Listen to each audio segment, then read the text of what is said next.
The man in the room on the other side of the wall drew a breath and listened carefully to what was being said in the inn. The two guards and the officer stood to one side. The old man, who had been left in the room alone, seemed to be struggling to come to terms with what he had heard. His eyes were glazed and his lips trembled. The voices fell silent for a moment, and then one of the men who had been listening outside the door spoke in a low voice. Sir, should we have a look?" The man in the other room could hear every word. He smiled. "Yes," he said, and the two guards and the officer hurried away to go outside and investigate. The man in the room on the other side of the wall listened intently as the sounds of the men leaving reached him. He could hear footsteps and a clanking sound coming from outside, then the sound of them returning.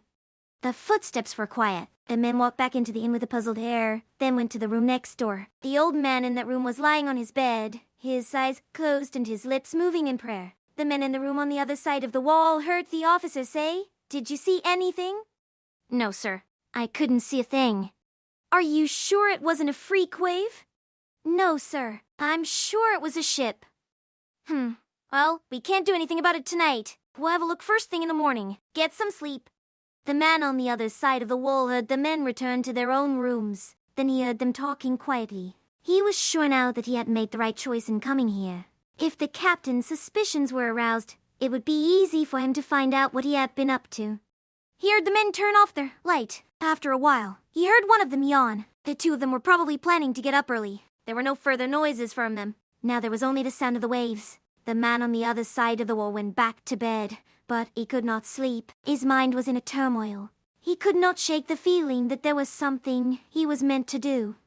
Something important that only he could do. He thought back over everything he had done so far. Had he done something that had brought him to this moment? Or was it simply the result of chance?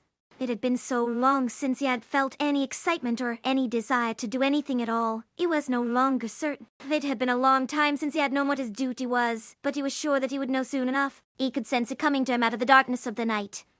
He remembered what he had been taught in his childhood and what he had learned in his youth. His mother had told him that he was not alone, that he was a part of something greater than himself, and that he must try to help it and to be worthy of it. He could not remember her exact words, but he could still remember the feelings behind her words. He thought of all those who had gone before him, and he recalled their lives as if they had been his own life.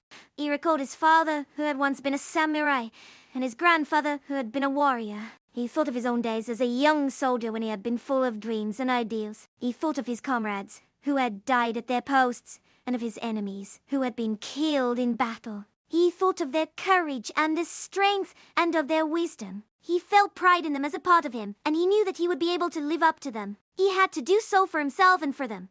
As dawn approached, the man in the other room decided to take a walk on the beach. It was quiet and deserted, just the way he wanted it. The early morning light had already started to glow in the east, and there was hardly anyone about. As he strolled along the shoreline, his mind began to clear, and he could feel his thoughts returning to him. His mind cleared completely, as if he had never known any other thought or any other purpose. He did not know how long he would be able to maintain this state, but it did not matter. The dawn was beautiful, and he felt an inner peace that he had not felt in many years.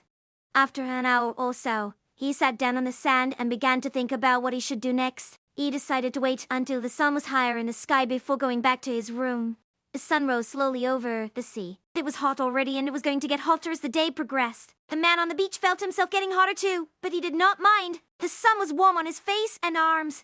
He lay back on the sand and let his eyes drift shut. His mind began to wander back to thoughts about his youth and about his father. He saw his father walking beside him across a field of yellow flowers that were in full bloom. They were on their way home from a trip into the mountains together. It must have been on their way back from hunting, because they were carrying 2 large pheasants that were still drowsy from their flight through the forest. Their bamboo basket had been filled with wild mountain vegetables and wild onions that grew beside the road. His father stopped for a moment and turned to him, holding up a hand to show him something he had picked up on their way home from the mountains. There was a small pebble in his hand, and in his palm were 3 little pieces of colored stone. His father put one of them into his pocket and handed another to his son, who looked at the little stone carefully with wide-open eyes. "This is for you," said his father. "It's a lucky stone from the mountain where I found it."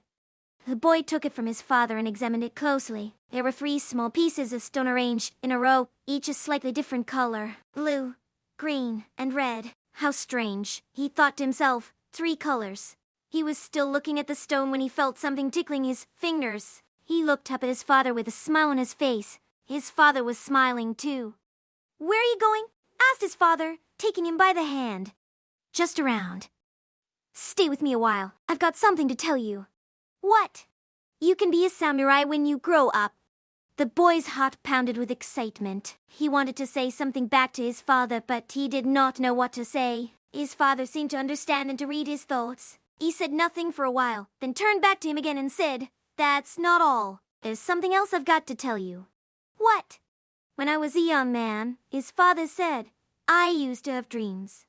The boy's eyes were wide with excitement as he stared up at his father's face. "What sort of dreams?" he asked eagerly. "Dreams of a girl," his father told him. "I had them every night, even when I was far away from her in the army." The boy waited for his father to say more, but he did not speak again. After a while, he asked him to tell him what she looked like. "She was very pretty," said his father, "and she had wonderful eyes." "And what were her eyes like?" "They were deep and clear." "And her face? What sort of face did she have?" "Her face was gentle." The boy felt his eyes filling with tears. "How old was she?" "About your age now." The boy thought of his mother and of the way she looked when she was his age. Her hair had been long then, and she had worn it down to her shoulders. She had been so beautiful that he could scarcely bear to look at her without blushing. His father continued to tell him about her eyes and about her face. The boy felt as though he had known her all his life. When his father was finished telling him about her, he sat in silence for some time. He wanted to know everything there was to know about her. Every detail, every movement, every gesture, every word that she had ever said. He knew that no words could describe her properly, so he closed his eyes and tried to remember her face in every possible way. In so doing, he knew that he would never forget her again. When he opened his eyes, his father was looking down at him and smiling. The boy smiled back. "I don't remember much about her now," he said, "but I remember her eyes." His father leaned over and kissed him on the cheek. "Well, come back and see me when you get old enough." Then he turned and left him alone in the field of flowers. As the man on the beach thought back on the story that his father had told him, a cloud appeared in the east and covered the sun's rays. He raised himself to his feet and started toward the inn again, but now the morning was too hot and bright to go back indoors. He walked along the beach for some time, thinking about his father's story, then decided to go for a swim. The water felt cool and refreshing. He swam out into deeper waters and started to swim toward the point of land where his ship was moored. The sea was calm, so he was able to swim easily with only his head above water. As he swam out to the ship, a feeling of peace and well-being came over him again. The sense of strength and purpose he had felt before had gone away completely, and now he could feel the sea pulling gently at his arms and legs as he swam toward his ship. It was as if he were being carried forward by the current. At the same time, he felt as if he were drifting deeper into a dream that had no end and no beginning. He realized that he was going back to the place where he had begun many years before, when his first love had come into his life. Now he was swimming toward the place where his father had found a piece of colored stone on his journey home from the mountains. The man on the beach was swimming back to the beginning, but there was no need for him to worry because it seemed as if he could swim forever without ever having to worry about anything again. As the man swam out to the ship, the sun began to rise higher and hotter in the sky. He climbed out of the water and began to walk slowly toward his room. His skin was already wet and hot, but it felt good against his body. His face felt soft and cool under the water that dripped from his hair and down his back. His clothes clung to his skin in wet patches as they dried out again. He remembered how his mother used to wash him when he was a child, and he thought of her with affection. When he reached the inn, the man saw a group of samurai standing at the doorway. They were talking together, and they did not seem to see him as he went past them into his room. He looked at himself in the mirror and noticed that his face was still wet. He looked at it closely and thought that it was as beautiful as his mother's face had been when she was young. The man lay down on the bed and slept for some hours. He awoke from time to time, but it was always dark again and it was always quiet in the room.